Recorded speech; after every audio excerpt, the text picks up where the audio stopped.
Hi everyone, good afternoon and welcome to today's Speakers for Schools Industry Spotlight Talk. We are excited that you're here with us today. I'm Sarah, your host, and you're going to be hearing from some industry insiders today. So an industry insider is someone who's currently working in the industry, living out the experiences that come with building up a career. We have an hour for this session and it will include a presentation from our speakers before moving into a time of Q&A. So questions for our speakers can be submitted in the Q&A box, which is underneath the stream. If you scroll down a little bit on your page, you can find that. You can put them in from now, so please do start putting them in. We're excited to hear from you and encourage those questions to come through. You can also interact with today's talk via a poll or a quiz that we have on Slido. It's there for you to get involved with, so please again put your answers in. We look forward to hearing from you.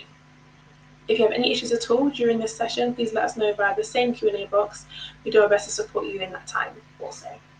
Today, we're excited to welcome the Royal School of Needlework team, Rianne, Emma, Olivia, and Gemma. So I'll hand over to Rianne for a short introduction. But hi team, welcome, welcome, welcome. Hi everyone. Hi everyone. Hi everyone, I'm Rian. I'm the Chief Exec of the Royal School of Needlework.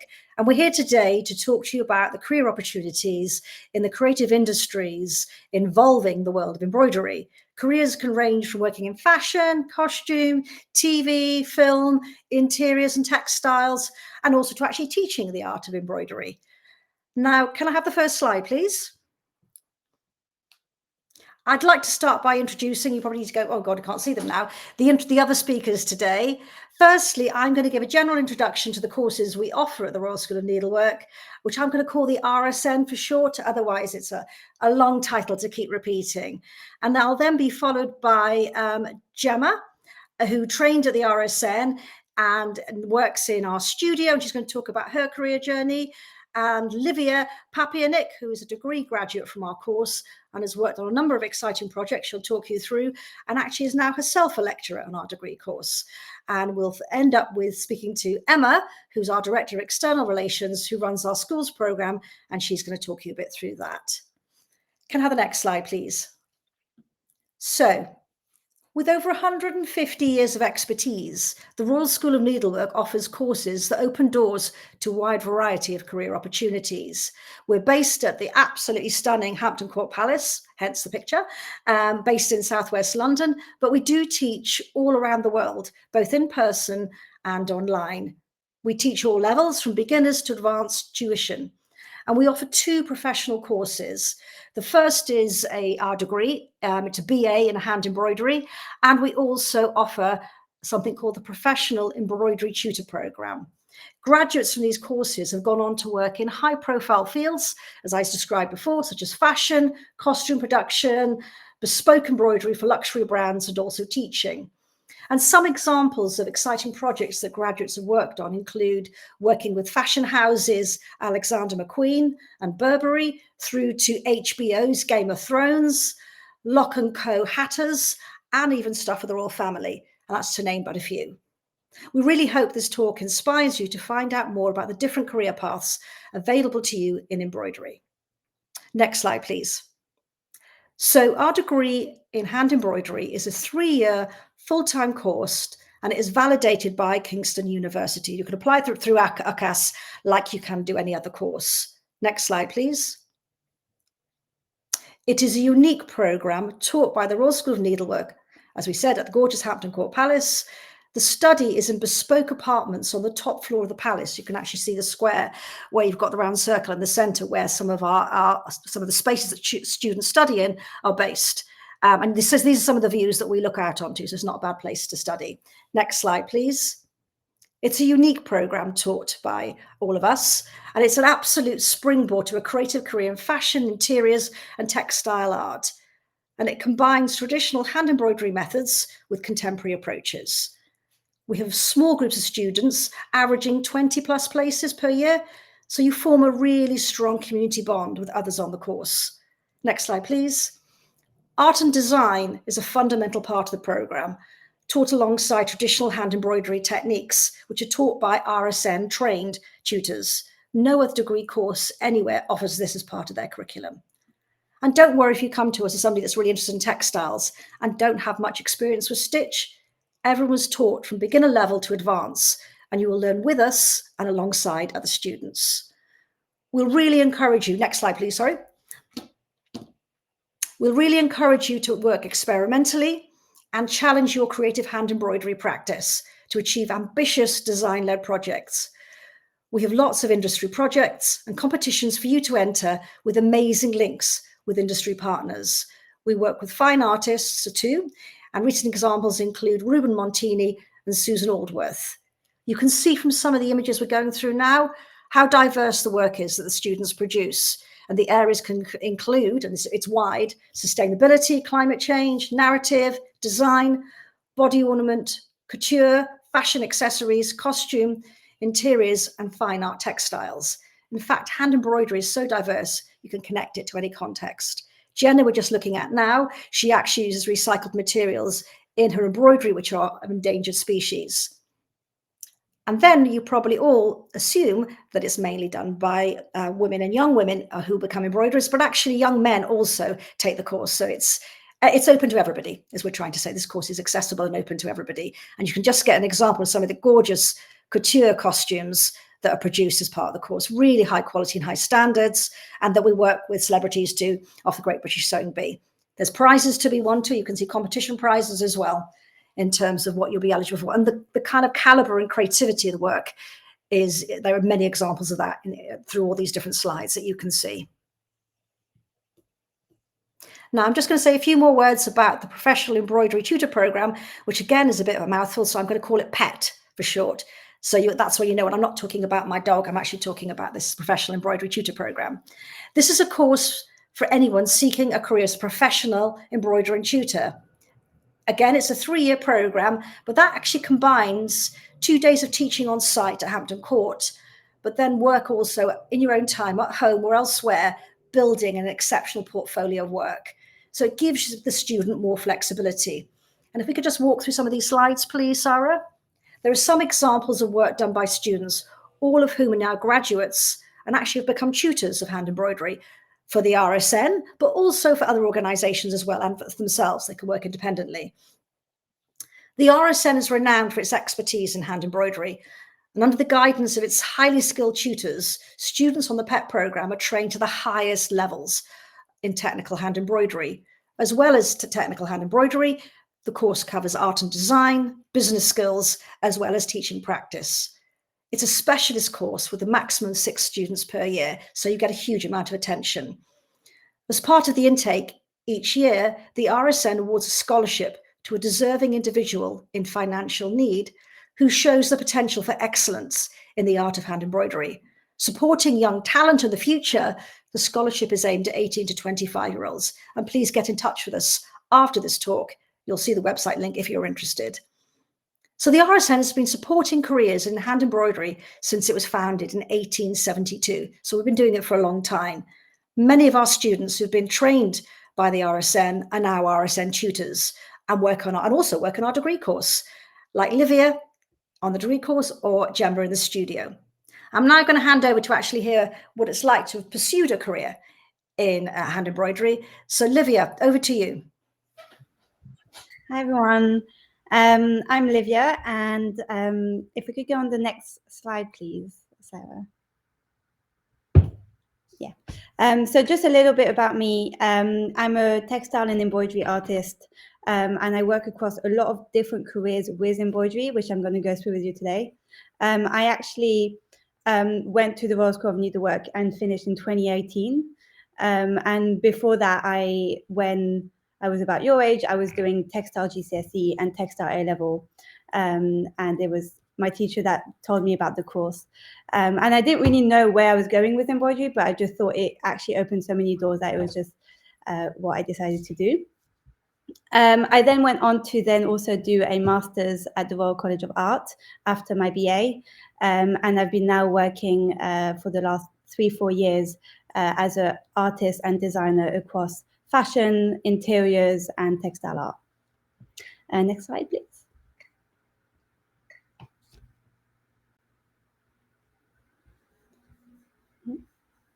Yeah.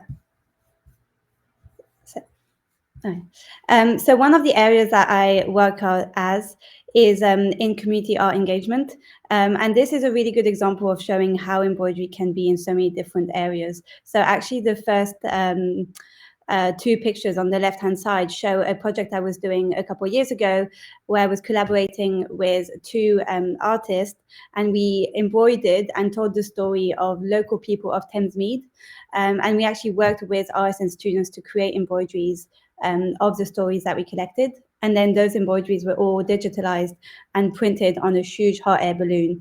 And it was flown over Thamesmead, but it was also flown in Dubai and across different areas in the UK. So this is just a really exciting kind of example of how embroidery can end up on surfaces that we totally would never imagine it would end up.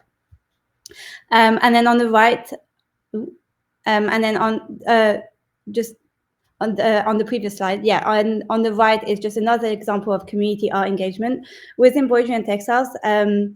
It's such a powerful tool of communication. It's been used for centuries by so many people, and this is also an example of how it brings people's voices together. So this was a collaboration with the Wimbledon Tennis Museum, and again, it was telling the stories of all of the different people that are involved within the textile tennis world, and we were telling those stories through embroidery as well.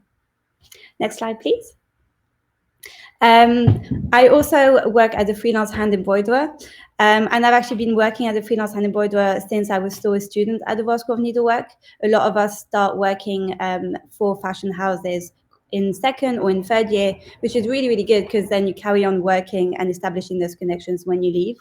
And so some places that I've worked for Alexander McQueen, Sandra Rhodes, Galvan, Burberry, etc. And we've worked for a lot of different types of outfits. So some of them are more for couture and fashion week. So going to New York Fashion Week, Paris Fashion Week, and London, but also for really VIP projects. So I actually helped work on Princess of Wales' dress for the coronation of King Charles. And then we also worked on VIP projects such as Beyonce's costumes and the Met Gala, and also, so it's really varied within the couture fashion world. Next slide, please. Then I also wanted to talk more about the textile art direction. I think we often see embroidery as either embroidery for fashion or quite small, intricate things. And actually textile art is such a vast opportunity. So that's where a lot of my own personal practice comes in. And so I merge embroidery with other mixed media processes. So you can see in that middle picture is working with felt and other creative processes to really challenge how we see embroidery, basically. And within this, I also have then ended up curating my own exhibitions, working directly with galleries, setting up my own collectives with other makers. And so within the world, like starting from embroidery, within that world of textile art, there's so many different career paths that you can then have as you follow through. Next slide, please.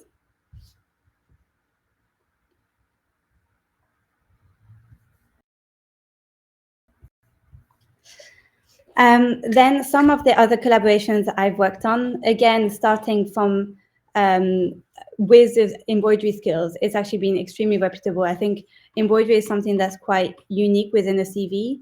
And so I've managed to have quite a lot of collaborations within the fashion and interior world.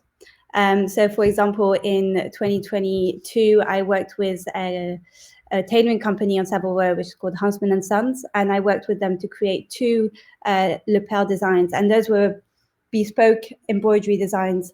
For the lapels were interchangeable, and it was always this sustainable women's wear collection that they were created, where you could interchange the different parts of a suit to correspond to different events. So again, that was a really interesting area of how to bring in the traditional embroidery techniques, but incorporate really like contemporary design work, and also working to a client's brief and understanding what those people want. In 2023, I also collaborated with a more luxury interior brand, Zoffany. And so that, again, was quite a different way of working because I was working with the mills in India, and I was creating the design and the sampling in the UK and working collaboratively with them to create a kind of commercial hand embroidered curtain that was for their 2023 collection. And then finally, the most recent collaboration I did, which came out in September of this year, was with Lock & Co. And we actually work with Lock & Co a lot as the RSN because we have a lot of student projects with them. And so this was one that I did on my personal practice, and I helped design and embroider all of the headbands for their latest collection. And so those headbands were all inspired by winter flowers. And I worked hands on hands with the head millinery designer. And that probably took about 3 or 4. With those things, they come across so quickly, but they usually take between 4 or 6 months of development work before. So, for example, with Daphne, I worked on it for about 1.5 years before it launched, and with Lock & Co for about 6 months. So it's already quite a long time in the running, those projects. And then finally, I think the next slide.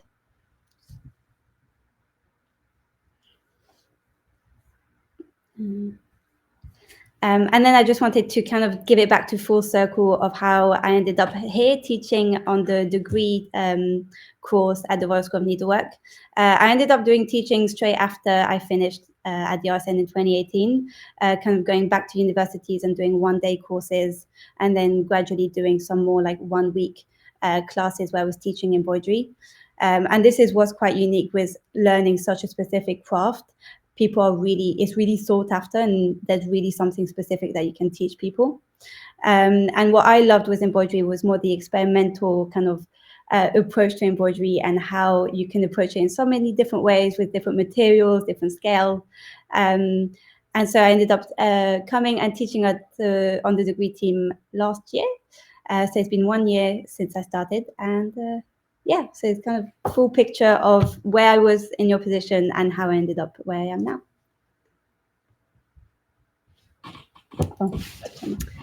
Hi everybody, my name is Gemma Murray and I am the studio manager here at the Royal School of Needlework. A huge privilege and honour given the 152-year history of the school, and it's a role that I love and enjoy very much. I've always been very passionate about art and embroidery from a very young age. I started off, as some of you may do yourself, doing cross stitch, and I did it at home. I do it wherever I could all the time. And it's actually whilst doing that when I was very young that somebody mentioned to me the Royal School of Needlework, and it was somewhere that I'd never heard of. But in that moment, it did actually change my life. I was 16. I contacted the school straight away to see if I could do work experience. And I was very lucky. I came at 16. I did a week. I would have packed my bags and gone straight away if I could, but actually I went and did my A-levels and a City and Guilds in embroidery first of all, which was a fantastic experience. I did art history and art and design, and then I came back 2 years later. I interviewed for one place on the apprenticeship here, and I was very lucky to be offered one of 5 places, and I started that summer, and I was here for 3 years studying, and then began my career in embroidery. Can I get the first slide, please, Sarah? So having studied here, I was one of 5. I was 21 when I graduated. I wanted to see where in the world I could go with embroidery, and what a journey it's been. I started off working as a freelance costume and wardrobe assistant and stylist assistant. So I was working for the BBC and ITV, lots of TV series and things like that, always behind the scenes, but a real buzz and a really exciting experience. And during that time, I actually reached out for some more work experience, and I was given the opportunity to go and work with English National Ballet, the costume department, based in Greenford at the time. And it was fantastic. I went for 1 week's work experience, and I was there just under 10 years. And it was fantastic. I got to work in the UK in lots of different theatres.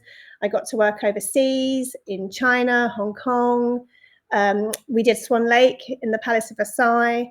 And it was just magic, being in an atmosphere with professional dancers and costume and embroidery. I was living the dream, and it was a really, really lovely experience. as I got a little bit older, I wanted to get back to my training and my embroidery that I'd studied. And I came back here to the RSN in 2011. Can I get the next slide, please, Sarah? And what fantastic timing, jammy, some might say, because shortly after my return to the studio, a very exciting commission came in. There was a very special wedding happening a few months after. And as you can see, it was their Royal Highnesses Prince William and Princess of Wales. And I was involved with the hand embroidery on the wedding dress, veil, and the shoes were also undertaken here at Hampton Court. And it was really, really more special because I was engaged to be married myself at the same time. So lots of secret work going on, lots of hush-hush meetings. Nobody at home knew what I was doing. And it was just lovely to be here with my colleagues that I had studied with as an apprentice, with tutors of the school. When we do projects like this, we really are at our best. It becomes a big team collaboration. What I love about embroidery is it is a creative field of so many individuals. It's not the work of one. And we all come from such a varied background. And to produce a wedding dress for a royal wedding was just magical. And it's one I will treasure very much. Next slide, please. So we do in the studio, so part of my role is overseeing bespoke commissions, conservation and restoration. And this is a perfect example of conservation. This is the hammer cloth, which is draped over the royal box at the Royal Albert Hall. It was first produced at the school in 1878. And if you look very closely on the image on your left with the Queen, you'll see a very small E. The hammer cloth came back to us in 2022 following the death of Queen Elizabeth II because the E had to be changed to a C for King Charles. So in the image to the other side, you will see a very small C. And what I love is we were able to use the same material, not from 1878, I hasten to add, a little bit sooner than that, to make the new C to match the rest of the the hammer cloth there. Next slide, please, Sarah. So as well as royal commissions, we do work with TV shows as well. So this was a really lovely opportunity that came around. It was a TV series called Salvage Hunters, and they were looking at different organisations who conserve and restore. So you can see here, this was an 18th century chair that we restored. It was really, really tatty, and the embroidery was really badly deteriorating when we first got it. And we were able to stabilise it onto this beautiful pink silk, and you can see the chair was brought back to its former glory. Next slide, please, Sarah. So as well as very traditional restoration and conservation, we do bespoke commissions as well. And this was a fantastic project that came around. It was designed by an artist, and the theme of the piece was extinct plants. So within this panel here is 360 extinct plants, and it was highlighting that plight. You know, we have to sustain nature, and so through embroidery and stitch, and it is very, it looks simplistic, but it's quite detailed and intricate when you get up close to it. And it was black thread on a linen fabric. Again, this is not the work of one embroiderer. There were at least 12 embroiderers who took part in this piece here. And we have a saying here at the Royal School of Needlework, never a seat shall go cold. And that means that it will be a collaboration of embroiderers, but will look like the work of one. Next slide, please, Sarah. And finally, a huge highlight for me and a lot of my colleagues here at the school, we had the huge pleasure and privilege of working on the coronation of King Charles III. And we worked on 9 commissions. So His Majesty's robe of state, Her Majesty Queen Camilla's robe of estate, in the middle there, the purple robe that we designed and embroidered in gold work, the anointing screen in the top right, 4 throne chairs, a coronation stole, and a sword belt. And it was really special to be able to put into practice all the techniques that I'd learned as an apprentice and showcase it to the world stage. and who knows what's coming next, but I look forward to the challenges ahead. Thank you. Great, thank you. I'm going to talk you through our schools programme. Could I have the first slide, please, Sarah? In addition to the courses that we run, we also run a schools programme. I'm hoping, just checking you can all hear me okay. I won't start until I know that everything is okay. I think with the connection a little bit here.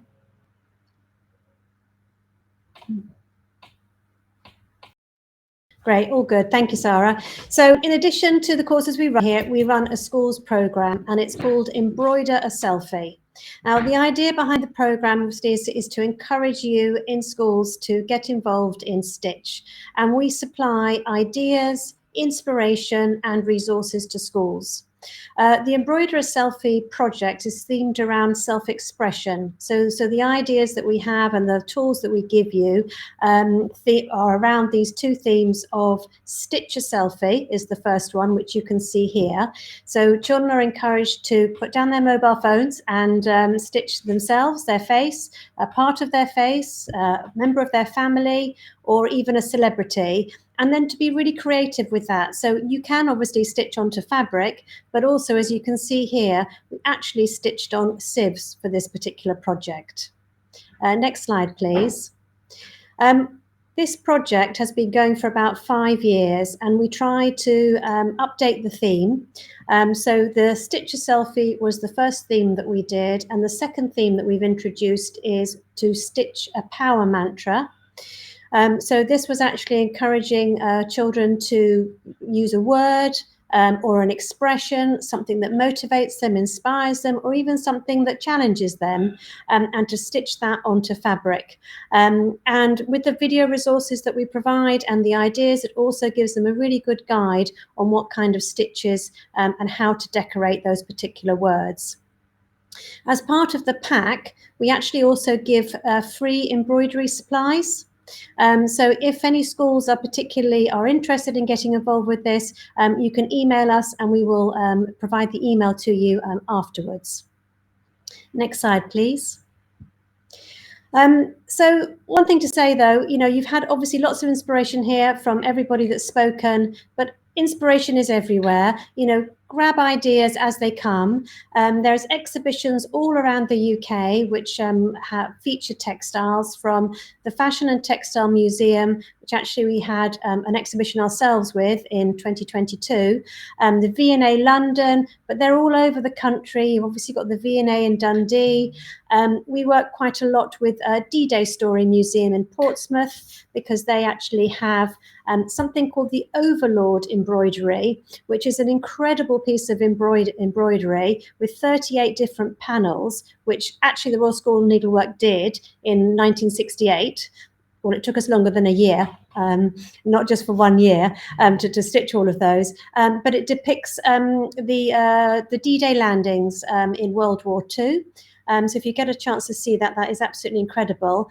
And then there's an art of embroidery exhibition as well that's going to be taking place at the end of February and beginning of March, run by the Broderers, and that'll be in London. So just keep an eye out of all these different places, because they all give you inspiration. Then you also see what other textile artists do. So for example, the Broderers exhibition, that will feature established artists as well as emerging artists.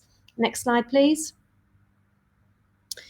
And then, of course, other resources and inspiration. We're on social media. We often share, well, all the time, we share work from our students, events that we're doing. We're on all of the platforms you will have heard of: the Instagram, TikToks, YouTube, Pinterest, and Facebook. So, do follow us, and you can find out a lot more, and you'll see works and projects that we're involved with. We also have an amazing resource which we launched in 2021, which is again free to access, called RSN Stitch Bank. That is a compilation build the world's largest online directory of stitches, and that's to conserve and preserve stitches from all around the world. And it features videos of how to do the stitch. You can see in illustrations However you need to learn or want, it'll show you how to do it. And that's a completely free resource that you can have access to online. Any questions? If you want to get involved in the schools project, it is something that we ask teachers to apply for. So if you're a student and want to get involved, give your teacher a bit of a nudge so they can apply to us, and just email us at inquiries and mention the Embroider a Selfie project, and we can send you information on that. So last slide is just to say thank you all very much for joining us. That is also our web address there. So if you want, there's lots of information on there to find out. We also have information days. So if you were interested in knowing a little bit more about the courses that Rianne talked about, the Professional Embroidery Tutor Programme and the Degree Programme, we have information sessions. The Degree one, we have another one on the Wednesday, the 4th of December. And for our Professional Embroidery Tutor Programme, the next one we have is in February. And all those details are on our website. But it's been a pleasure talking to you. And I will just point out our lovely wall of wool behind us, because we are in our embroidery studio in Hampton Court Palace. And that is the most amazing wool. I don't know if you can see, but it absolutely goes all the way to the top of the ceiling with every single colour that our embroidery studio could ever need. And we'd love to open ourselves up now for questions. Amazing, thank you so much. And I'm also going to invite Rianne back as well for these questions. That was great. That was so cool. And to see all the different work that you've been involved with, it just looks like an exciting thing to be part of. And I'm sure you've left all of us really inspired and excited to learn more. We've had loads of questions come in, which is amazing. I think a nice one to start with is from Stanford College, and they are saying, what are the daily responsibilities for your role? So I know you all have different roles within RSN, so it'd be nice to hear from everyone about your daily responsibilities. Does it change from day to day? Is there some things you keep the same? What is it like? Shall I start? So in studio, we try to have a set way. So I oversee estimating and meeting with clients with our head of studio and butcher. So the two of us allocate work to our fantastic team of professional embroiderers. We have 8 and they are the best of the best. But day to day, we work on a real variety of commissions. Sometimes we have what is known as a rush job, and that is when a client comes to us and says, I need something done, and we always meet that deadline. Yet to have not met one, but we always have. So it can be anything from a coronation to maybe a birthday commission or a wedding present. So it can vary day to day, but it's lots of fun. Day to day at RSN, I'm at RSN 3 days a week, and I'm allocated to the 3 different year groups. So I have first years on one day, second years on another, and third years. And it tends to be very one-on-one talking. So with first years, there's a little bit more workshop-based teaching, but with second and third, it's very much about one-on-one tutorials with those students, and then allowing them to create work and then do admin in the meantime, and then go back. Outside of that, my day-to-day on the other days of my week change a lot. So sometimes I'll be working in other studios for freelance people as a freelancer. If not, I also have my own studio in London where I do all of my own textile art practice. And some days I'll be stitching, some day I'll just be contacting people within the freelance world. There's a lot of just contacting and networking. So sending out emails, sending out portfolios, asking people to be interested, and usually, out of 20 emails, you might get one response. So it's a lot of back and forth of putting yourself out there, even going to galleries and meeting people face to face. That comes into work on the Friday, going to gallery, because it's research and things. So yeah, lots of things. And in addition to the schools programme, I look after the marketing and the communications. So I bring to life everything that these amazing people do, but with words and pictures. That could be on our website, could be on press releases, could be in exhibitions, social media. So yeah, that's my day to day, and no day is ever the same. And shall I just end? Because my job's probably slightly different to everybody else's, because I run the organisation, so I'm ultimately responsible for everything that everybody else does. So I'm ultimately responsible for strategy and direction, which is basically who are we, what do we do, where are we going, and do we have the resources to do what we need to do, i.e. money and people. So my job varies absolutely on a daily basis. It can range from having a meeting with a funder, showing them around the RSN and all the wonderful things we do, trying to persuade them to give us much needed cash, to having meetings with the senior team. Emma and I had a meeting this morning where we talk about her work, and my job is to ensure that everybody in the organisation can do their jobs sufficiently and as best they can. So you're making sure empowering other people is part of what I do. I meet also with our chair of trustees and our board. We're a board of trustees who are ultimately responsible for the organisation. I have to work with them to ensure that we are delivering all their objectives and strategy they want us to deliver as well. Lots of external meetings, lots of internal meetings. I'll often end up having to go to an evening event, which might be a formal dinner, or it might be a private view of an exhibition opening, because I need to be representing the organisation to a wide range of people so they understand what we're doing and can hopefully support our work. Sounds awesome. Loads of different things happening, but a great team coming together for one purpose, which is amazing. I know we mentioned commissions, and I think it would be cool to unpack that a bit more. Someone is asking, is most of the work that you do done by commission, and how does it all work when you get kind of like orders through or inquiries through? You want to take that? Yeah, so the RSN studio is a commercial studio, so everything we undertake is done on site here in our studio at Hampton Court Palace, which is a very unique thing. So everything's done here by our team of fully trained, experienced professional embroiderers.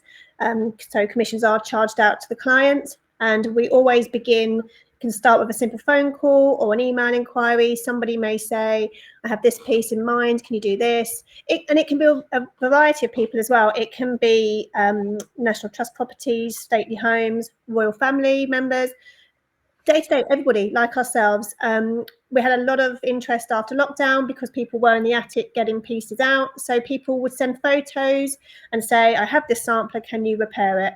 And we do, and no two jobs are ever the same, and it's really lovely. We have lots of different processes that we can use. So yeah, it's a real variety, but always starts with a phone call or an email.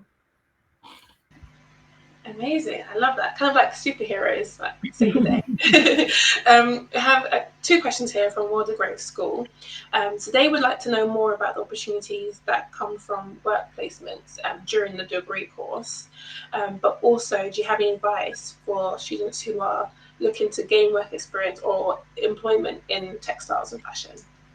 So kind of like a two-bit question. Yeah, I mean, what we do is we actually have a lot of live projects with industry people throughout the course. So, for example, at the moment, Lockheed & Co. that I mentioned in first year, our end of year project is like a collaboration with them on creating a headpiece design for them, and then it's being exhibited in their shop in London. So that is like, it's experience in the sense of they're straight away doing something that's for another client, so understanding how that works.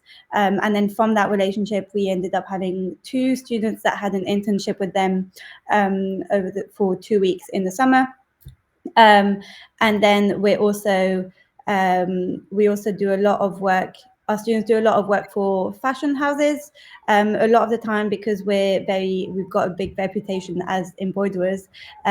People that are seeking for that come directly to us, and often fashion houses ask for students who want work experience.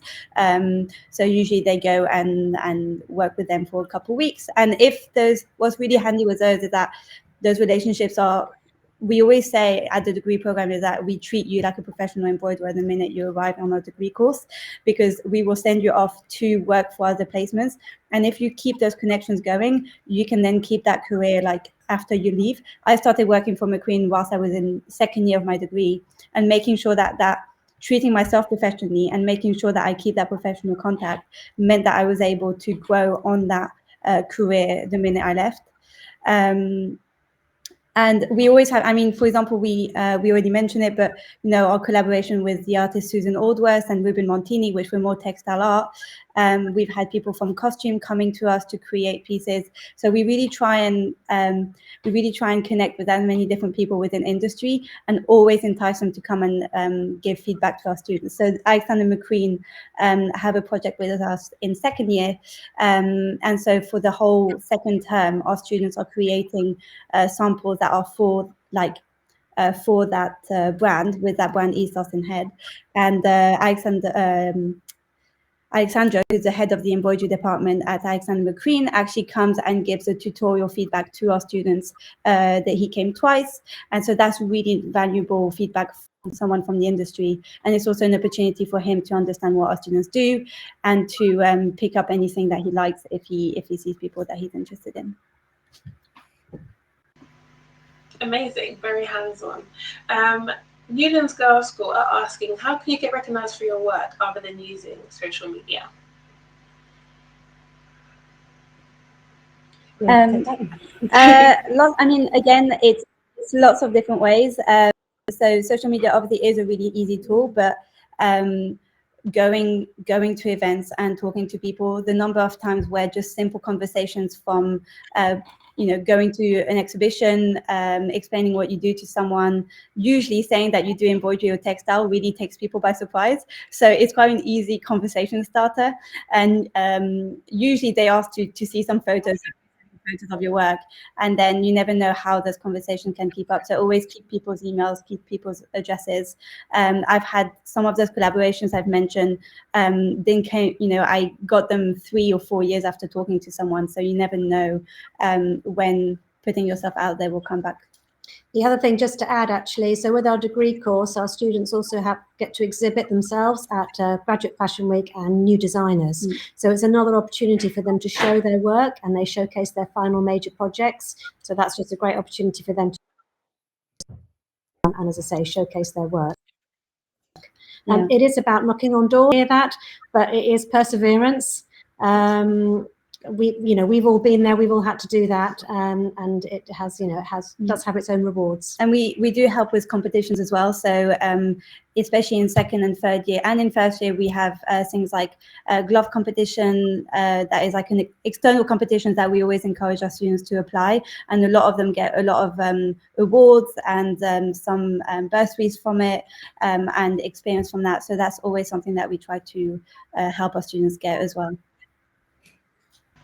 Amazing. And you mentioned talking to people and networking and being, I guess, proactive in that sense. So I'll probably come to Rhiannon about this first, as you mentioned that you do have to go to like dinners, and you have to be the forefront really of RSN. So how important is it to network and make those connections? And there's also a question here, are there any high fashion connections that are kind of connected to RSN that you have to maintain? I mean, networking, I say, is vital to any job I think you work in. I think it's about, most of us in this universe don't work in isolation. We need to work with partners, we need to collaborate. We're always stronger together when we work with people. I think if you're doing it as an individual, freelance, potential professional embroiderer, you need to let people know the great work that you can do. If you're like me and you're working as a chief executive, I need to let everyone know what great work we do at the RSN. And the way you need to do that is, and it comes through experience. Again, I'm a bit old in the tooth now. The more you do it, the easier it gets. So I find if you go out, and even if you feel a bit nervous to start with, you start talking to one person, it can build, and your confidence will grow in terms of whether you're talking about yourself and your own work, or you're talking about an organization you might work from. But I think it's vital. You make those connections. It will give you a richer, sort of more wonderful career, I think, if you do that, as well as personally driving you forward. But it is certainly something that the more you do it, the more confident you'll get at doing it. So it is a question, test it out with friends at home, or even with the teachers, but just try to start small and think about how you go and you talk to people. You can approach them via emails too. It doesn't always have to be in person. There's a myriad of ways that you can start to approach people and start talking to people. Certainly earlier in my career, I previously worked in museums and galleries. I just remember writing to a whole load of people that just inspired me. A lot didn't answer, but some did. And I went and spoke to some people who were running museums and galleries at that time. And I was just starting out as a very junior curator. There are many ways to think about how you can approach people and, put yourself out there, but learn more about the world you work within too. Yeah, that is really, really great. We have a question here. So they want to know, have you met the royal family? So obviously you've done the work kind of like with the commissions you've been given, but have you met them? Has anyone on the team met them? Yes, I mean, sorry, I was going to say, you go first, Emma. I have, but not in this job. well, so the Queen Camilla is our patron. So we've been very lucky that she's actually visited us on a number of occasions. The last time that she visited with King Charles, and they came to actually visit us to see the work that we were doing on the coronation. We worked on 9 different pieces for the coronation, and it was an absolute privilege to show them the work we were doing, and it was a very, very special moment to be able to share the work and for them to see it. And both Gemma and I were in the room to be showing that, so we felt very, very lucky. And if you want to add anything. Yeah, and what's lovely with the King and the Queen is they're very passionate about embroidery and craft and heritage crafts and keeping those skills going, because that's what we do here. We keep the art and embroidery alive, and it's important that we don't lose those skills. So yeah, they're fantastic advocates for that, and we couldn't ask for nicer patrons. Yeah. That is really, really cool. What an experience that would have been. They are also asking, what is your favourite material to embroider with or on? Is like a specific favourite that you would like to use? I like a bit of sparkle. I like it's gone. Have we gone? Are we in? Can you hear us okay? Yeah. I love sparkle. I love gold. I love velvet. I love all those rich textiles and fabrics and things. So I think that's a winner for me. I like all sorts. I like to combine lots of materials together. So I love beads, but I love like lots of different threads with lots of different textures. And at the moment in my own work, I'm working with a lot of felt, which is like the softest thing to work on. So it's really nice for the hands. So yeah, just really, I love like texture and anything that helps create that. Well, I am not a trained stitcher, so I am trained in the marketing, the communication side, but the one thing I do particularly love is that we have our own archive collection of textiles. And actually, it's the stories behind those textiles, which I absolutely love listening to, and I could talk about them all day long, but that's something also very special. Yeah, there's like a special history like within the stitching, which is really, really amazing. There's a question here. So what level of skill in terms of embroidery would you be expected to have to apply for the degree course? We really say that you don't need to necessarily come from an embroidery background. We have some students that have no textile embroidery background before. What we ask for in a portfolio is to show because we actually expect a lot of design and art background as well. Not background, but just a portfolio that shows your interest, that shows your research, that shows you're actively trying to create something. It might be that you don't do any subjects, but if you have in your own time create a portfolio, some drawings, some designs, whatever inspires you on an everyday basis, that's what we want to see. We want to see what inspires you and what you want to do in the future. And we really want to see like some ambition and some excitement about it. And then the technique is where we're here to teach you. So yeah, as long as your portfolio showcases what you're interested in, then we're really open to seeing where people are coming from. Amazing. So this is a big question here. So what does pay look like if you are to pursue a career in textiles and fashion? It really varies. It really varies.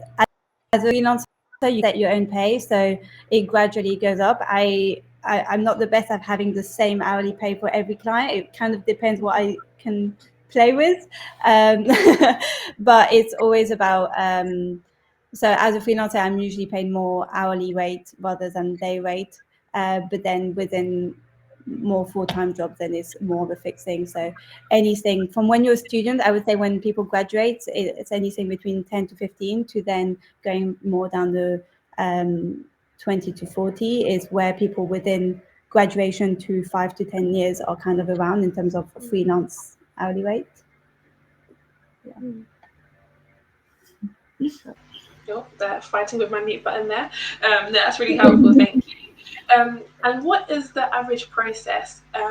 What does it look like from an idea to the finished piece? What can that process look like, or how long does it take? I'm sure with both commissioned and degree pieces, it's lots of sampling, isn't it? And it's not always just you and your tutor or us and the client. It will be, again, I'm going to use the word collaboration and team, because quite often in the studio, we might have an idea of how we think something might go or how we might do it.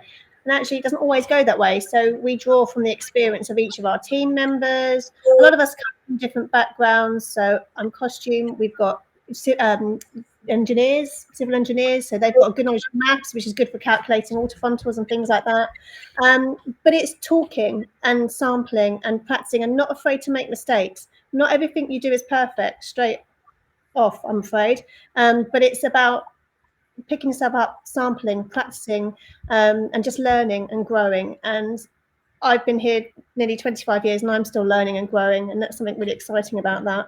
And I think it's not to be afraid of experimenting. That's what I've learned from the experts. From even for something like the coronation robe, I know the team were very much sampling all of the different designs and techniques that they were using before they actually then stitched it, and they wanted to do something different. And we like to bring contemporary element to the traditional hand embroidery techniques. That's very important. The degree students are very much encouraged to do something which is contemporary and to really sort of push the boundaries.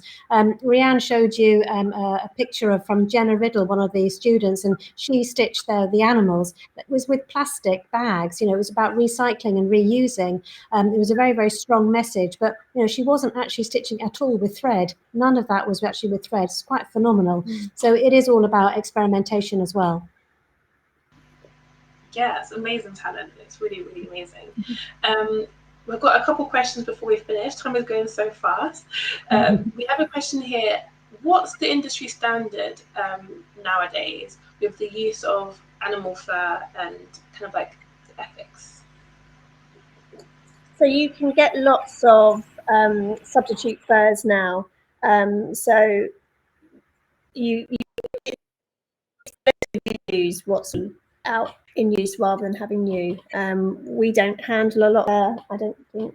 We don't do anything. And even within fashion industries, when I've worked with fashion industries, everything has been towards creating stuff that looks like fur, but that is not from that material. So, some of the latest pieces has been about how to create something that feels like, it was like distorting fabric to make it look fluffy, creating fur by just doing threads, creating feathers by shaping and cutting textile feathers, which is where I think the embroidery section, the embroidery career is so interesting, because actually fashion houses are looking for innovative solutions to textile materials. And so a lot of our students are like really driven by material exploration and about creating new textiles and fabrics that people can use.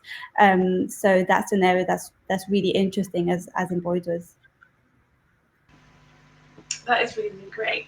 And I guess a last question for everyone. It'd be amazing to hear from you all as we finish. What last pieces of advice would you give our young people listening in today? We've had a lot of questions in, so I know a lot of people are really inspired and maybe want to go down this path, or maybe they've heard of it for the first time and they're really, really intrigued. What last piece of advice could you give our young people if they want to start this career, or they might be a bit too shy to kind of speak out? Sorry, it's go and be inspired. Go and look at the world around you. Be inspired by things that reflect your own life, even if you are somebody that doesn't want to go out and speak to people. But look at what in your own life you want to express in a different kind of way. But go and look at exhibitions. Go and look at the world around you. Go and go into nature. Go and look at extraordinary buildings. Go to the theatre. Look at films. Look at fashion. I think seek inspiration everywhere and see what impact that has on you, and let it all just flow through you, because through that you'll find your own voice and who you are. But yes, absorb at your age. Just absorb, listen, go and look, and just let it all sort of permeate through you, and your own vision and voice will come through. That's awesome. I was just going to add, obviously, then there is the schools program that we run that gives the opportunity that we'll give all of the tools to the school to be able to run that. If there was a particular student who would like that, they just sort of talk to their tutor, their teacher about it. Again, all of that resource and inspiration ideas could potentially be run. They're run as lunchtime classes, evening, after school classes. It doesn't necessarily, or even with a textile art lesson. They're run in all sorts of ways, and it's up to the school and how they would like to run it. But it gives that little bit of insight and ideas and that practice with decoration of stitch. Awesome. Olivia and Gemma, do you have any last piece of advice for young people?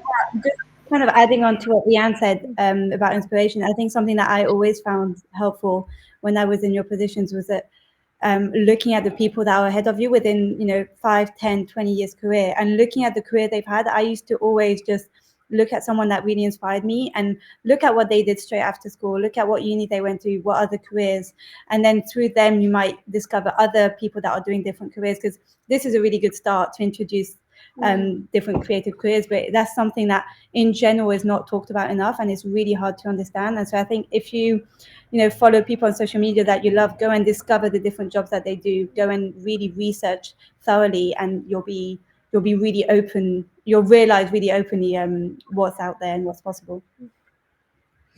Yeah, and I think it's a really exciting time. I remember being younger and opportunities like this, and just going for it. Don't give up, just there, because it can become a career and a really exciting one. And I wish you all the best of luck. It's a really exciting time for you.